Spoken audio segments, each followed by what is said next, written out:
Kaixo guztioi eta ongi etorri Aria ez dadila eten podcastaren lehen atalera. Eskulangintza azoka berreskuratu dugun honetan, Agustinak zentroan elkartu gara, iraganaren, orainaren eta etorkizunaren arteko aria berriz josteko. Dakizuenez, programa hau Errenteriako udalak sustatu du, memoria berreskuratu eta kulturaren transmisioa bultzatzeko helburuarekin.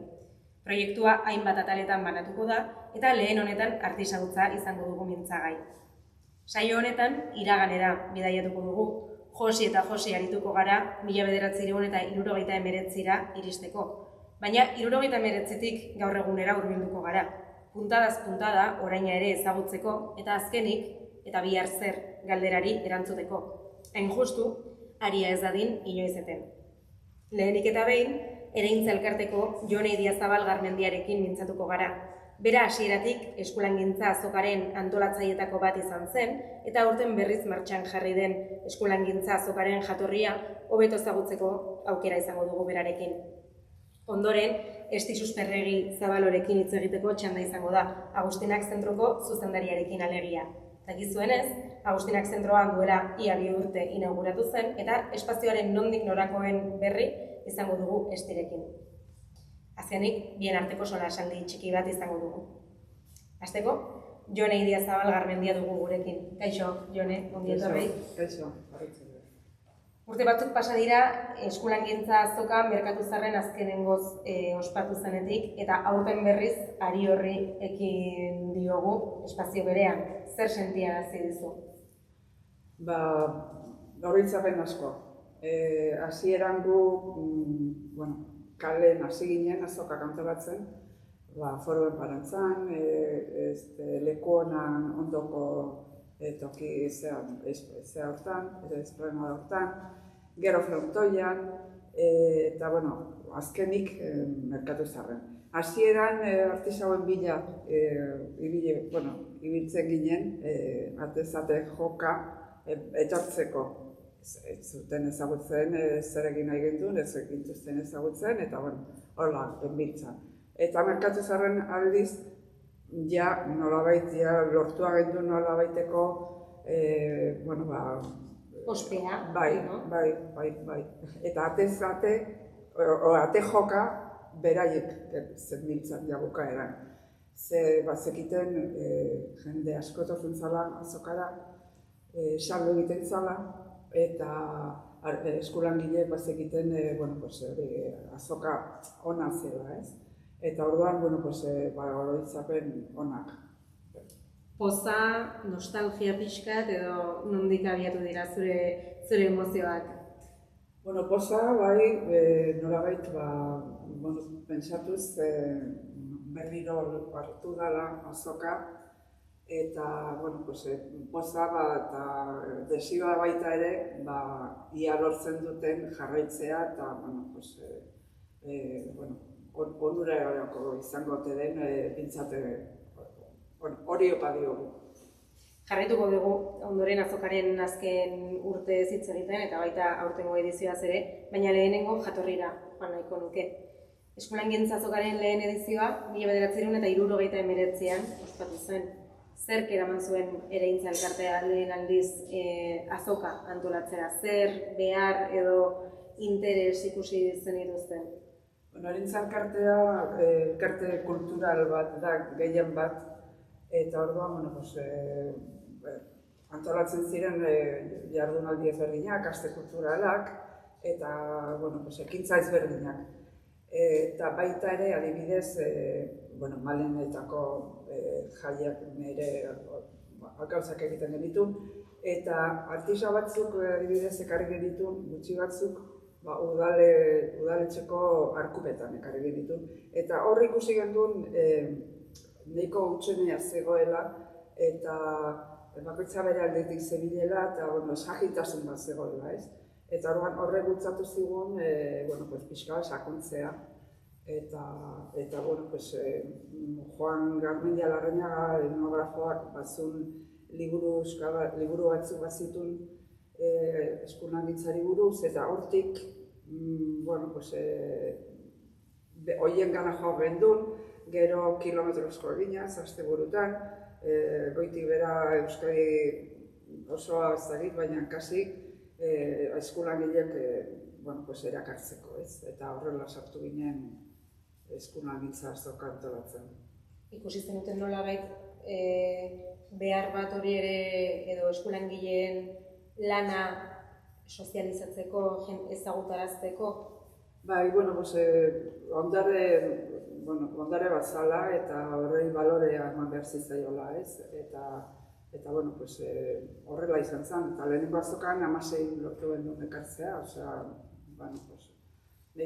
eta foru enparantza bete genduen, eta oso nik uste dut erakargarri izan zela, gaina hasieran guk eskatzen genien bertan lan egitea. Eta bertan egiten zituzten beraien tresnak, ez? Eta horrek asko erakartzen zuen publikoa, ez? Eta gero horren ondoren publikoa erakartzen zuenez, eskulangileek nolabait baloratuta edo sentitzen ziren, ez? Eta egiten zutena, balorea ematen zitzaiola, eta horren izan zen nolabait eslabo bat behaien arte eta publikoaren arteko. Eta hasieratik izan zenuten sentsazioa zerbait aitzindaria egiten ari zinetela, ze azkenean, Errenterian lehenengo azoka izan zen, baina esan daiteke Euskal Herrian ere lehenengo artisau edo eskulangintza azoka izan zela. Hasieran ez, gu lortu nahi gendun hori, lana ondo egitea, eta urren urten berriro, eta ez gendun dezegogu pensatzen ez dakit, eta ez gendun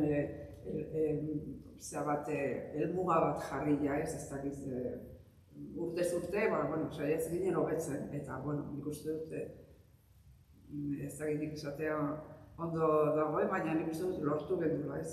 Poliki gauzako betzen joan ziren, eta, ez... Eta argi dago, gero artisauak beraiek ez goten bali mazien ate joka? Bai, zatik hasieran, guk egiten gendun dana, ez dakite esia jarri, kamioa deskargatu, danak egiten gendun denetik. Eta gero urtearen poderioz, laguntza, baita guk ere aurrekontuak ez dakit gehiago zehazten genituen, eta gehiago, eta diru laguntzak ere nolabait gehiago lortzen zen, eta gauzak laguntzarekin egiten genituen. Eta zuzeu Jone, zerk animatu zinduen azokaren antolakuntzan parte hartzera, nola iritsi zinen bertara? Ni txikitatik, gurasoari esker Ereintzan sartu ninduten, ze garai hartan euskal kultura eta euskal kutsuko zerbait egin nahi baldin bazan, horrelako elkarteetan edo sartzea besterik kasi ez zegoen. Eta orduan dantzan hasi nintzen Ereintzan kartean. Eta urteak egin dituen hori dantzan, urte batzuk. Eta, baina Ereintzako kidea nintzen eta antolamendu ezberdinetan, lehenetako jaietan edo Galdeuska antolatzerakoan edo horrelako gauzetan, hor nengoen antolakuntzan, laguntzen. Eta horrek, azkenian, edo eman zidan edo pensatu genduen hau egitea, azoka egitea, eta hor jarraitu nuen. Eta zintzuk izan ziren zure ardurak lehenengo urte horietan? Esatez, hasieran denetik. Baina baita ere hasieratik bukaerara jo, komunikabideak eta, hori niri tokatu zizait, tokatu edo, nik egiten ditu. Beste batek aurrekontuak eta diru kontuak zehatz-mehatz eramaten zituen bezala, komunikabideak nik eraman eta gero bestela esatez dut, eskua botatzeko edozein lanetan prest danak, zatik ez ginen hainbeste. Berez lau ginen, gero azoka egunetan, orduan laguntza jasotzen genuen, ez? Familitik, lagunet eta elkarteko persona baita ere laguntza jasotzen genuen. Urtean zehar, eta lan ordutik kanpo, lau pertsona. Eta lau lagunen artean, azkenean aurrera eramaten zenuten horrelako azoka bat, ez da gutxi. Bueno, bai. Azkenean nahi garrantzitsua izan den azoka bat. Bai, bueno, guk baita ere, adibidez, Juan Garmendia Larrañaga aipatu dut, Fermin Leizaola, Antxon Agirre Sorondo, Edorta Kortari, horiek nolabait gu genitun, etnografoa, arte ederretakoa, en fin, nolabait aholkulari, nolabait ez aholkulari, eta azkenean lagunak ginen edo batzukin ginen, zatik hemen ez daude, baina oso harreman ona eta oso laguntza asko jaso dugu behaien aldetik ere ez. Eta lehenengo edizio hura, lehenengoak, trantsizioen lehen urteetan jokatzen ditugu. Garai hartan, nolakoa zen horrelako ekimen bat martxan jartzea? Zer nolako oztopo, beldur edo zalantza aurkitu zen eduzten bidean? Egia nik uste instituzio aldetik ez gendun oztopoik azkenean permiso batzuk eskatu, baimenak, noski, hau libre dago, bestea ez, hemen ezin da egin, bilera batzuk noski eginaz, eta gero diru aldetik ere, udaletxea, foru aldundia, kutxak, babesten gehituzten, eta alde hortatik,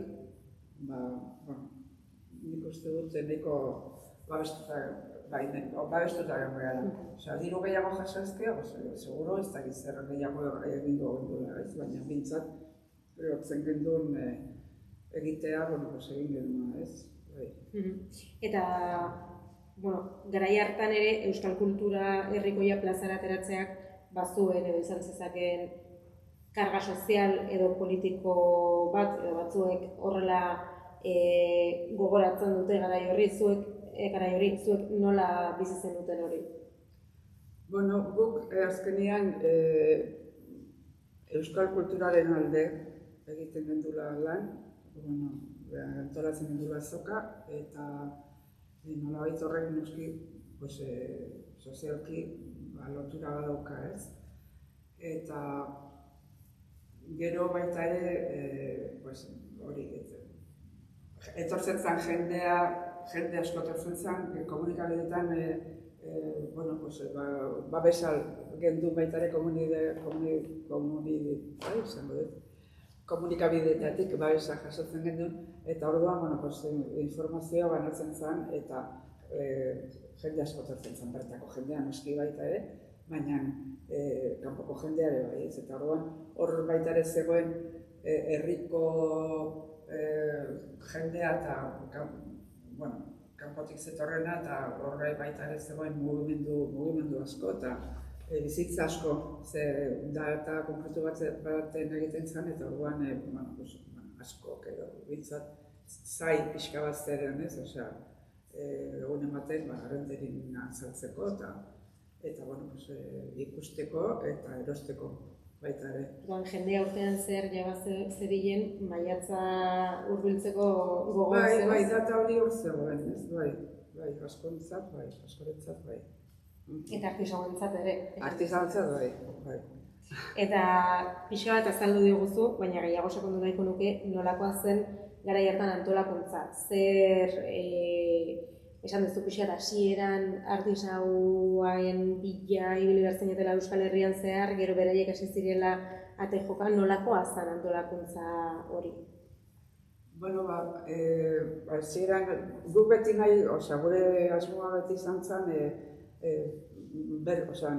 tradizioz egiten, tradiziozko gauzak ekartzea.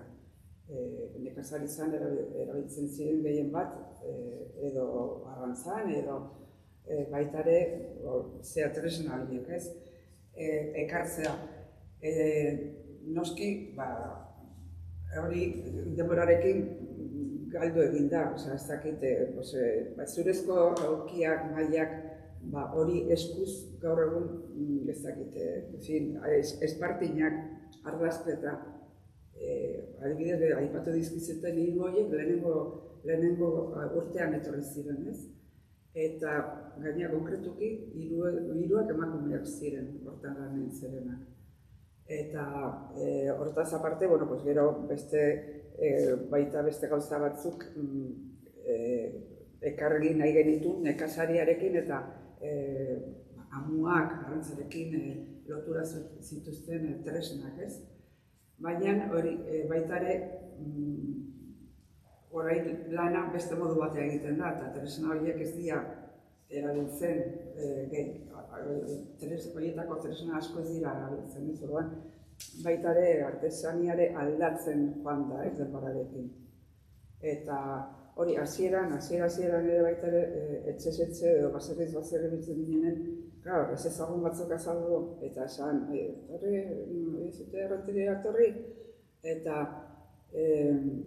bai saldu, eta orduan, eta ogasuna, eta horre, baita ere horre, por ejemplo, behaientzat ere kezkare bat zegoen, ez. Eta, baina, bueno, lortu gendun, osea, ja ez dakit, denborarekin agian, baina pixka bat, baretu egiten da, orduan, behar bat pasagaz genitun, bildurra ez, baina jozak diritxiko gehan, edo zegoainik asko falta zaigu edo, baina, bueno, lortu gendun, azkenian, 39 urte hauetan, 680 taller ezberdin ekarri ditugu. Noski, azkeneko urtetan, geroz eta gehiago kostatzen zitzaigu jende berria ekartzea. Eta gainera hori profesionalak, zati guk ez genitu nahi, hori, azte burutuan lan egiten zuten, profesionalak. Beraien hori bidea, artizautzaz. Eta jone beste galdera bat, amaitzen joateko. Nolakoa zen harremana azokaren eta herriaren arteko harremana? Azokak herria egiteko balio izan zuela iruditzen zaizu? Nik uste dut, herrian, sartu zala, azoka sartu zen herritarren, ez dakit, odolean edo,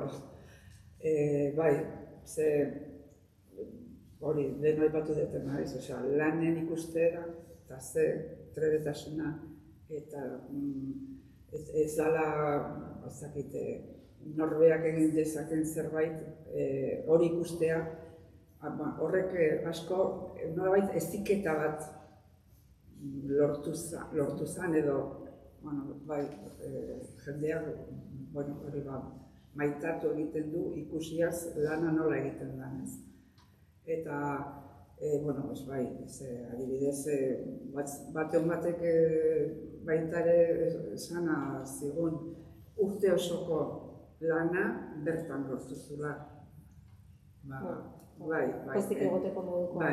Enkarguak eta, aldertatik nik uste dut, Eta, jone zuretzat pertsonalki zer suposatu du azokak? Bueno, 39 urtez bizitza baten urte asko dira eta ikusita, nolabait ospea edo lortu dala azokarekin eta aurrera jarraitzeko asmoarekin dagoela, udaletxea adibidez kasu honetan, horrek ere zerbait esan nahi dula, eta baita ere pixka bat, poza ematen dizu, noski. Primeran, eskerrik asko, Jone, zure esperientzia eta behar bada gauza bat ez dut aipatu, eta baita ere gure helburua zen, orain gertatu dena, lehen gertatzea, instituzioan eskuetan pasatzean guk egin genuena. Eta hortarako 2012an sortu gendun Artiola. Erintzak eta eskulagileen elkartekin.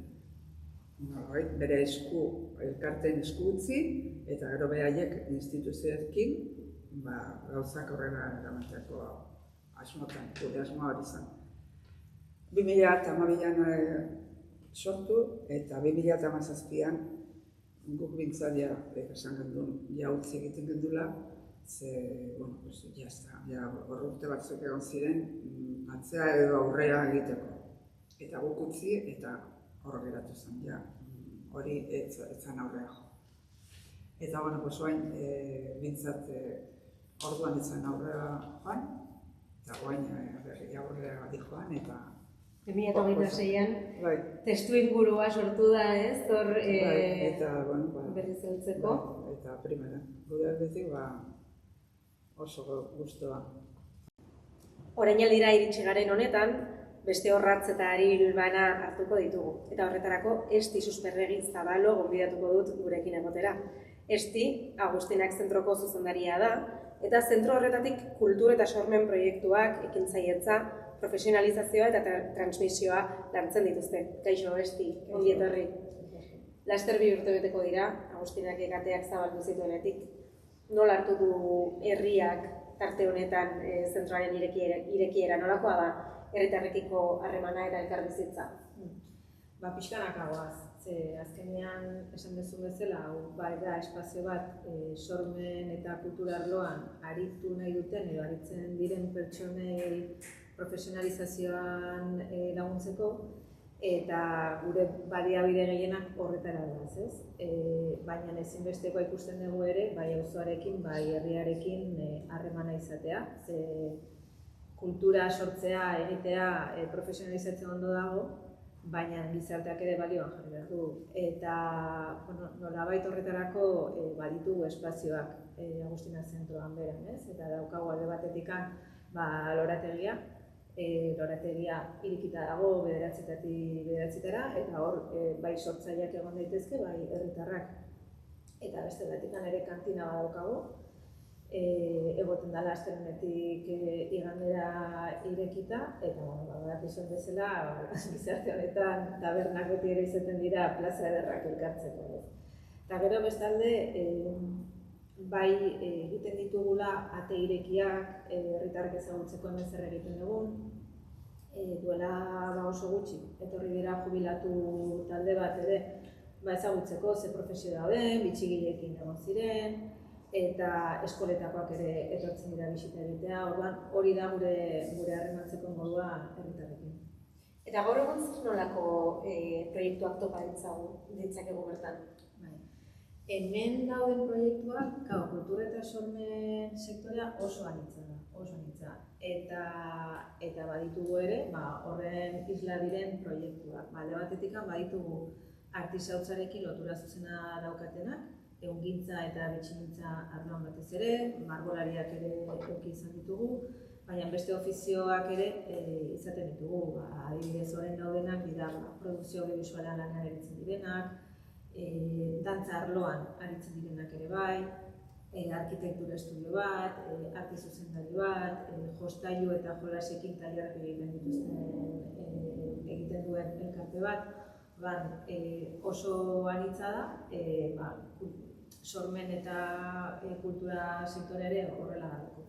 Eta profilari dagokionez, gehiago dira sortzaile gazteak edo profesionalizatze prozesu horretan daudenak, ala gehiago dagoeneko ibilbide bate daukatenak?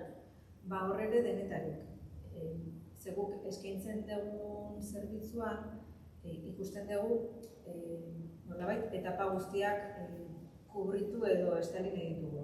Izan daitezke pertsonak ideia badaukatena eta proiektu bihurtu nahi dutenak, horiek hemen ez dire egongo egoiliar bezala, baina badauzkate ekintzailetza programa batean parte hartzeko aukera. Gero beste batzuk hemen egoiliar bezala daudenak, egoten dira normalean proiektutik enpresara pasa nahi duten fase horretan, edo enpresa sortu berria daukatena eta hobetu nahi dutena bere egoera alderdi zehatz batzuetan. Eta bere lan egiten dugun, egoiliarre izan ala ez, kontsolidazio programan editzen duguna dela urte asko daramat, hobetu nahi ere egoera, eta horren bereiekin egiten ditugu diagnostikoak, bere egoera nola hobetu ezartzeko. Eta proiektu hauek zer behar dituzte eman komunean?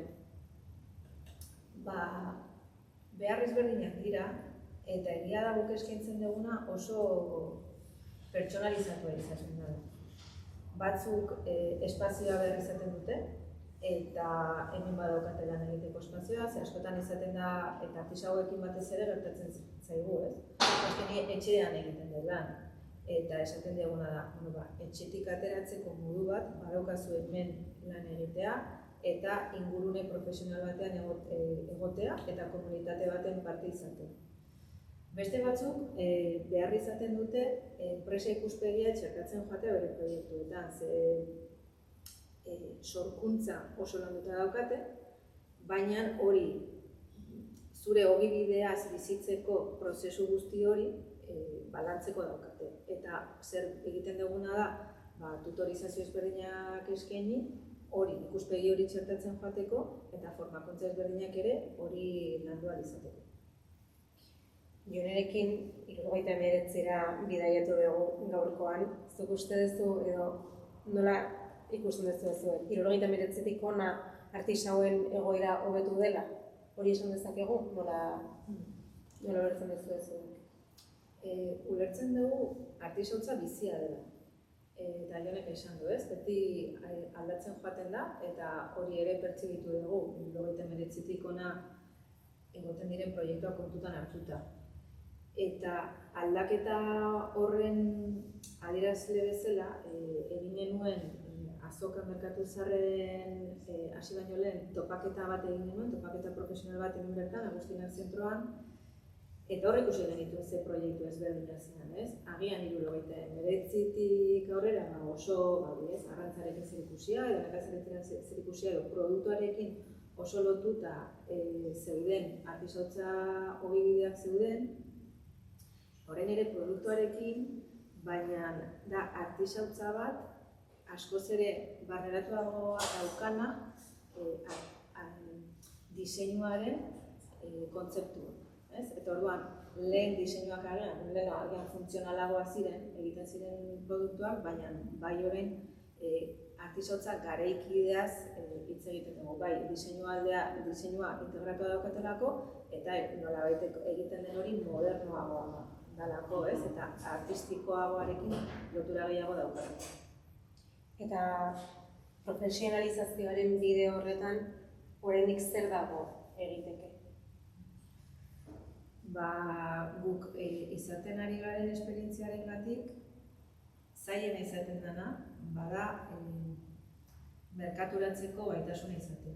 Azkenean artisautzak badauka horrelako joera bat oso barnekoa izateko, eta inkluso beraiek esan da, aislatuta egoteko, eta nik nire lan egot, eta oso ondo, baina, hori gero saldu egin behar da, honetaz bizi nahi baduzu.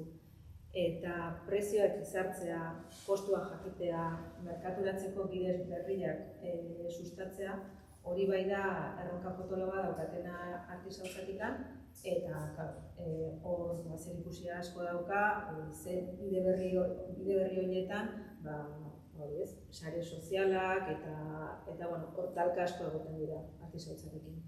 Sare sozialak aipatu berri dituzu, eta nire horrengo galdera justu teknologiari buruzkoa zen. Orduan, gaur egun geroz eta integratuagoa daukagu teknologia, sare sozialak, digitalizazioa, eta hori oso barneratuta dago, gure gizartean dagoeneko.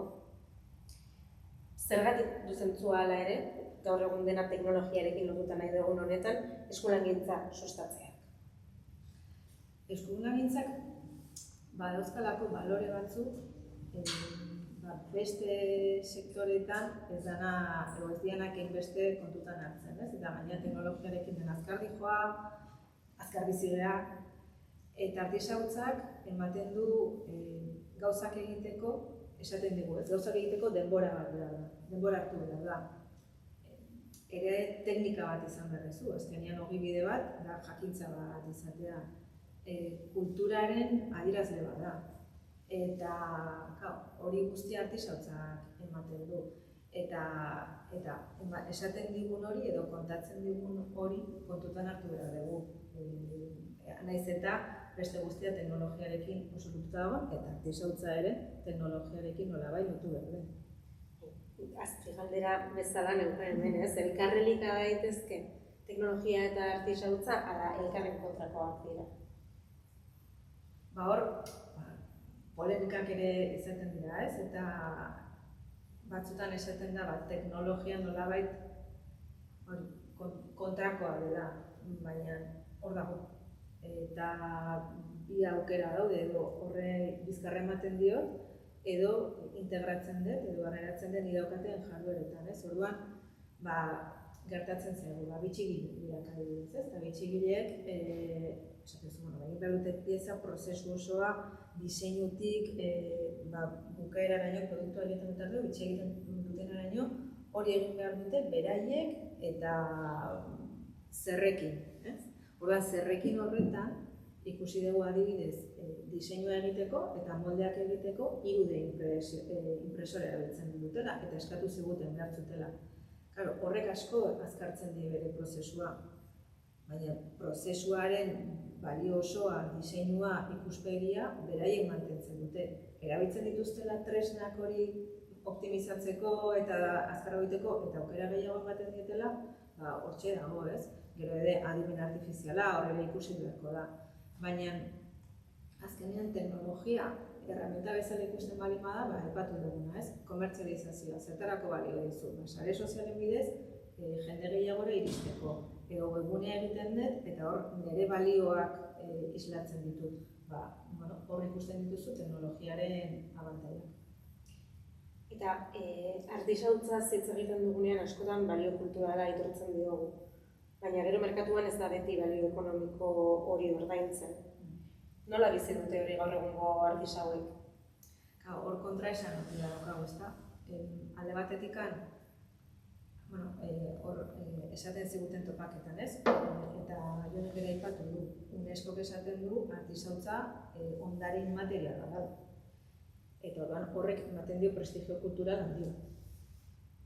Hori alde batetik. Gero bestetik ditugu marka handiak badakitenez, merkataritzari, estrategian komertzialari buruz asko, erabiltzen dute ere artisautza reklamo bezala, saltzerakoan, ez? Orduan, prestigioa ona da.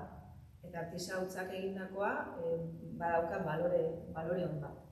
Gero zer gertatzen da, merkaturatzen denean hori, kontzientzia sozial bat ere egon behar dula, ez? Edo ardura, kontsumo ardura bat egiten den hori balioan jartzea eta horregatik ere eskatzen duten prezio hori merezitako prezioa dela eta horrein dela, ez? Orduan hor,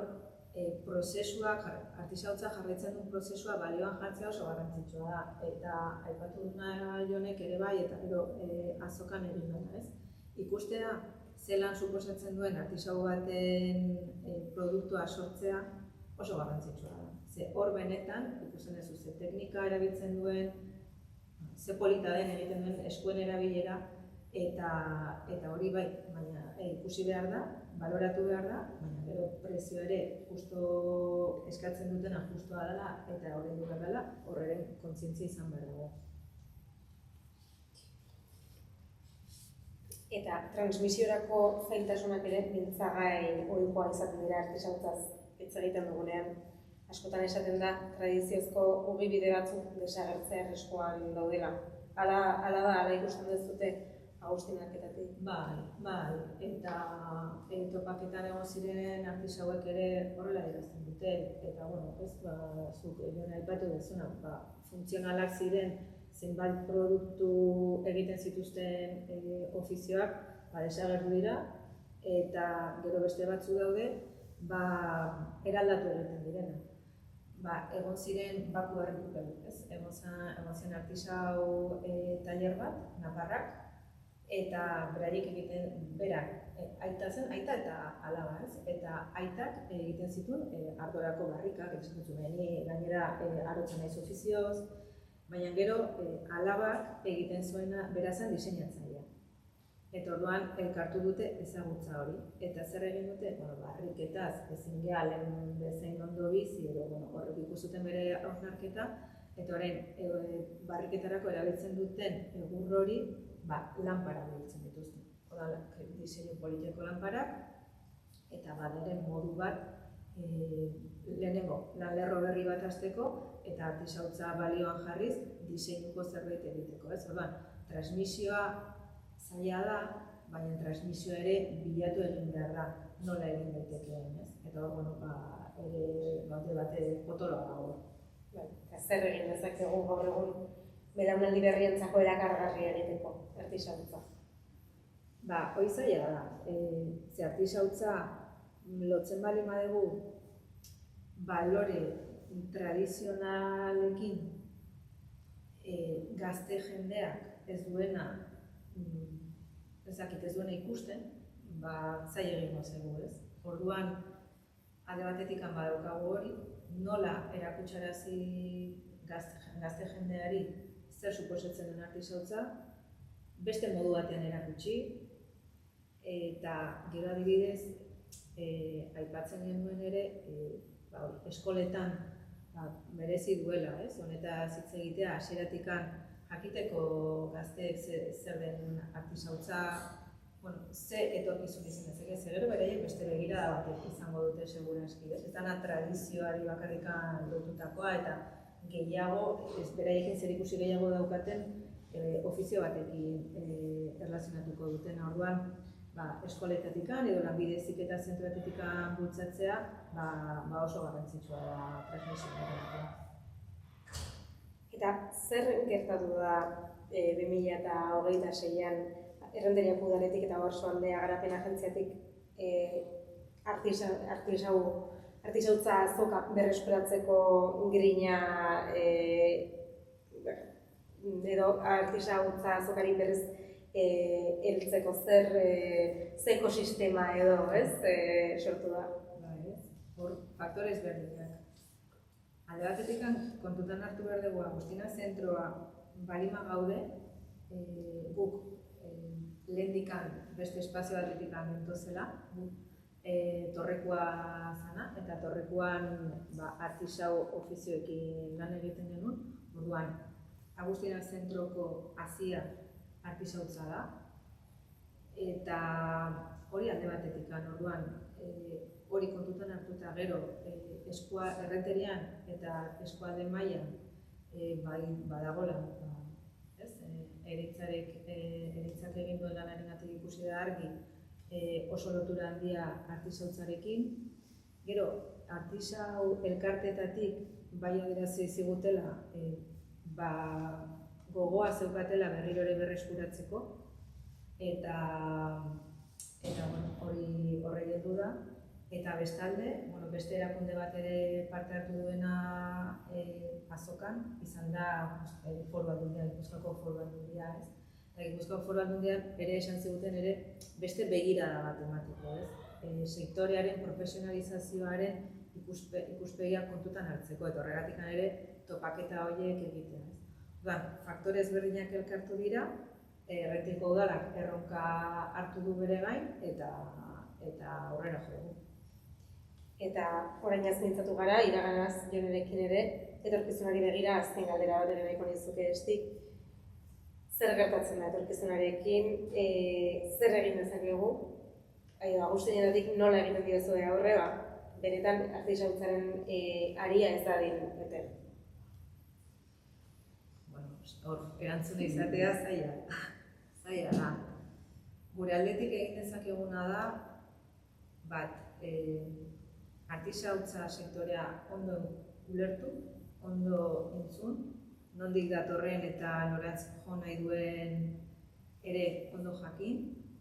Hori alde batetik. Bestetik ere, beste tokietan dauden tendentzia horiek edo benetan funtzionatzen ari direnak eta artisautza ogibidez bizi direnak, bere ogibide egin dutenak, horiek ere referentzia bezala izan, ez? Nolabait ere, hemen egiten dena kanpo ikusten dezunean, ikusten dituzu irtenbide berriak. Eta nik uste oso garrantzitsua dela ere bai, artisautza sektorea bera ere saretzen hastea.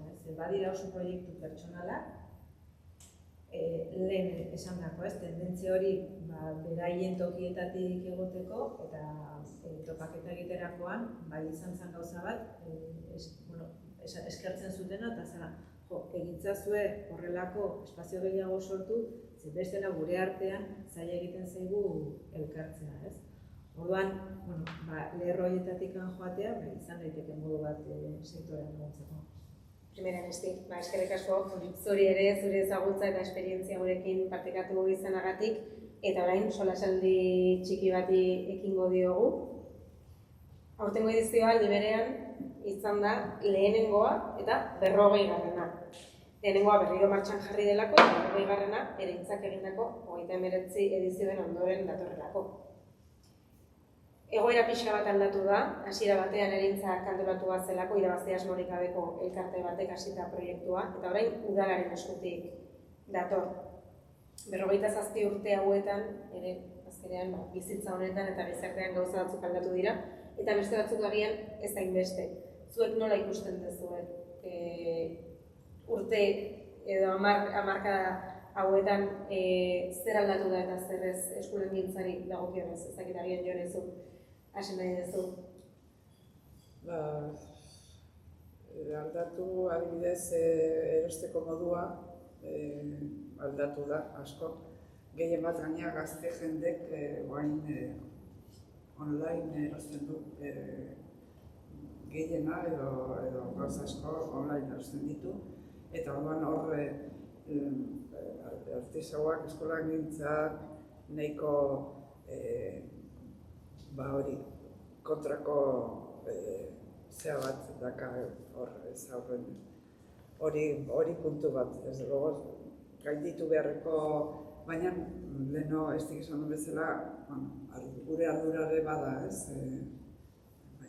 Asko entzuten da, kilometro zero eta hori dena, baina guk bete behar dugu hori, guk egin behar dugu. Eta kasu honetan, aurrera ateran nahi bali badugu, baita. Eta zure ustez zer irabazten da instituzioek parte hartzen dutenean horrelako proiektu batean? Beste irten bide batzuk agian merkatu ezberdinetan eramateko edo sarrera erresago izango dute, nik uste dute instituzioen eskutatik noski. Nazioarteko azoketan eta ez diru laguntza daren, edo Europatik, edo Estatu Espainolatik, edo Diputazio bakoitzetik, ez dakite albertatik, nik uste babesa handikoa edo lortu dezaketela. Esti, eta azuk nola ikusten duzu zer aldatu da, zer ez hainbeste agian? Aldatu dena da, gu behintzat egotenean artisauekin da, beraien burua nola identifikatzen dute. Eta artisau eta artisautzaren inguru dagoen relato horretan ez dira identifikatzen hainbeste da. Pentsatzea, orain dela, 30 urteko artisau. Orduan, beraien burua gehiago identifikatzen dute edo sortzaile edo diseinatzaile bezala. Eta horrek zabaltzen du egin dezaketenaren kontzeptua. Hori bada aldaketa handi bat, bide asko zabaltzen du. Gero, beste gai bat ere ikusten duguna da dibertsifikazioaren gaia. Hau da, produktuaz bakarrik bizitzearen kontzeptu hori, salmenta horretaz bizitzea bakarrik, oso zaila dela, ez? Eta orduan egiten dituztena beste jarduera batzuk. Izan daitekeela prozesuari lotutako formakuntzak eskaintzea, edo prozesua bera erakustea, edo bezero mota ezberdinetara zuzentzea, ez? Orduan, artisautza bizia denez, artisauak ere horrela dira, eta joaten dira aldatzen egin dezaketen horretan. Eta hori da batez ere ikusten dugu aldaketa. Transmisioaz ere hitz egin dugu. Zuen ustez nola erakarri daitezke pertsona gazteak artisautzara? Zeintzuk dira belaunaldi batetik bestera pasatzeko gakoak, adibide bat jarri duzu leheno, besti nola ikusten duzu? Zer daiteke gazteak hurbilarazteko? Hezkuntza beharrezkoa da, eta adibidez ez dakit eskola profesionaletan.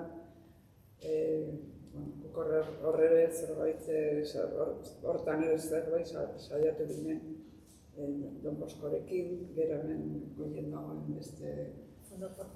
Bai, eta, bueno, hola ere zerbait lortu daiteke ez. Bueno, lortu edo nik uste dugu bultzatu behar da alde hartatik. Ezagutarazteko, jende gazten artean eta bueno, irteera bat nolabait eskaintzeko. Guztiz ados.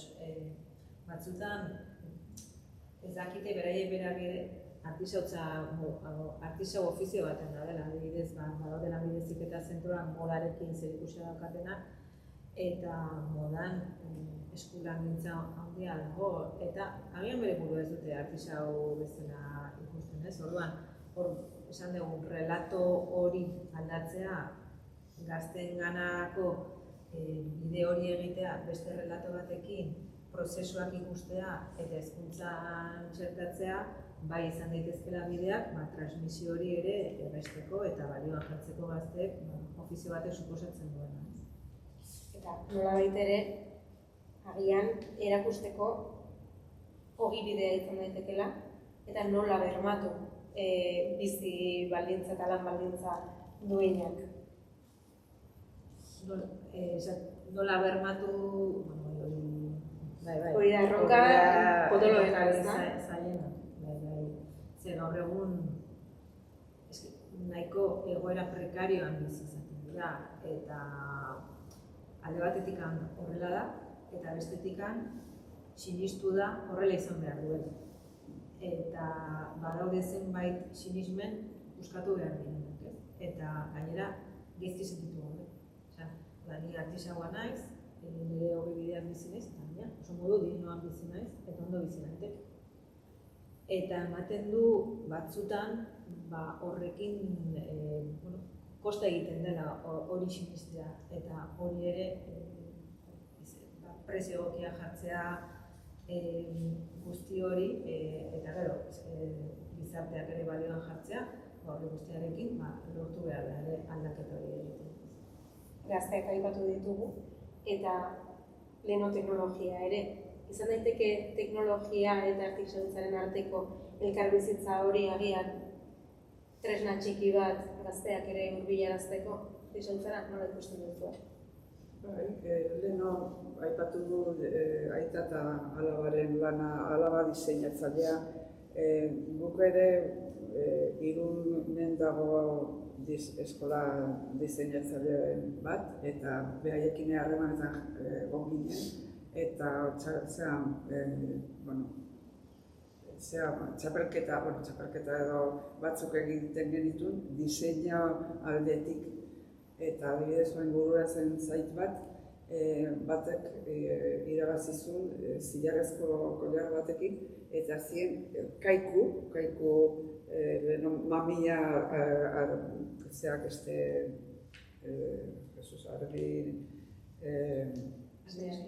argi esnea bai, kaikutan erabiltzen zutena mamia egiteko, eta forma horrekin, kaiku txiki batzuk eginez, eta zilarrezko kolar bat egin da ez, hor lotuta eskulangintza eta diseinua ez, bai, egin behar da, teknologia eta irude eta gauz horiek nolabait sartu behar dira pixka bat lana erresteko edo aurrera jotzeko bai, nik uste dut bai ez. Azkenean gazteak esaten ziguten topaketan ez.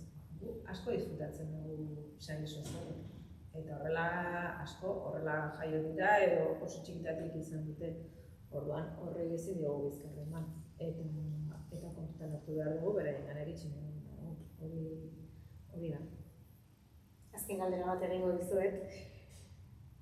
Gaur hemen gaudenok eta azokan partekatu ditugun uneak ere kontuan izan da. Urte batzuetara atzera begiratzen dugunean zer gustatuko litzaizueke esatea, bai hemen gaur esan ditugun gauzetaz eta baita azokan 2026an partekatu ditugun gauza horietaz. Zer lortu beharko genuke edo zer lortu beharko nuke berriro aurten martxan jarri den ari honek.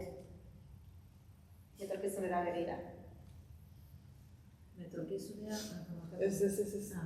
etorkizunea begira, hau azoka izatea artisauen topagune bat. Eta gaina horrela jaio zen ere, ez? 40. edizioa, eta nik uste ere horrela zara lehen, ez? Ze beraiek faltan botatzen duten espazio hauek, hori bai da gure erronka instituzioetatik sustatzea, ez? Gero ere bai, gustora eta baloratuak sentitzeko espazio bat izatea, artisauen aldetik esaten du. Guk ahalik eta goxoen eta behar sortzaien balorea ematen saiatu geha, eta hori ere atzera begira horrela sentituko badute, primeriko ditzen. Nik goatu naiz aurten batek eskulangile batek esan zidan, ez? Azokan beak asko ikasi zuela, baina beste artisauetatik, ez? Eta behaien arteko harremana sendotuz, aparte, eta ez bere arloko artisauak zirelako, baizik nola lan egiten zuten, ze beak azokan asko ikasi zuela.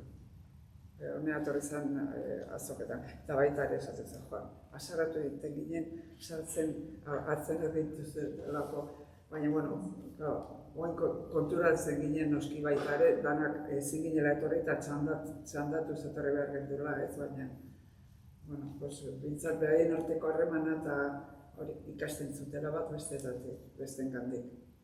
Ikasketa horrekin eta partekatze horrekin geratzen gara, eskerrik asko Jone eta Esti, zuen denborarengatik, zuen begiradagatik eta gaur gurekin partekatu duzuen guztiagatik. Gaurko elkarrizketak erakutsi digu, artisau azoka bat badela salerosketarako funtsezko espazioa, baina bada askoz gehiago ere. Eskulangintza azoka errenteriaren eta Euskal Herriaren dinamizaziorako ezinbesteko espazioa izan da eta ereintza elkartea funtsezko eragile.